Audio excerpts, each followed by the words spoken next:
घरामध्ये जर सतत आजारपण येत असेल तर स्वामींची ही सेवा लवकर सुरू करा. ही सेवा केल्याने कुठलेही आजारपण सहजासहजी घरामध्ये प्रवेश करणार नाही. 1. महामृत्युंजय मंत्र.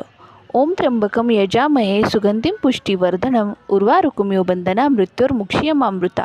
या मंत्राचा 21 वेळा जप करायचा आहे. त्यानंतर तारक मंत्र 1 वेळेस, रामरक्षा 1 वेळेस, कालभैरवाष्टक 1 वेळ. ही सेवा तुम्हाला नित्यनेमाने करायची आहे.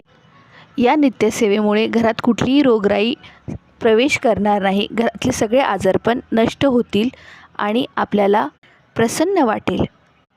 स्वामी तर ब्रह्मांड नायक आहेत आणि स्वामींच्या या सेवेमुळे आपल्या घरामध्ये कुठलेही आजारपण सहजासहजी प्रवेश करणार नाही आणि आपल्याला घरामध्ये प्रसन्न स्वामींच्या या सेवेमुळे नक्कीच फलप्राप्ती होईल. श्री स्वामी समर्थ. जय जय स्वामी समर्थ. धन्यवाद.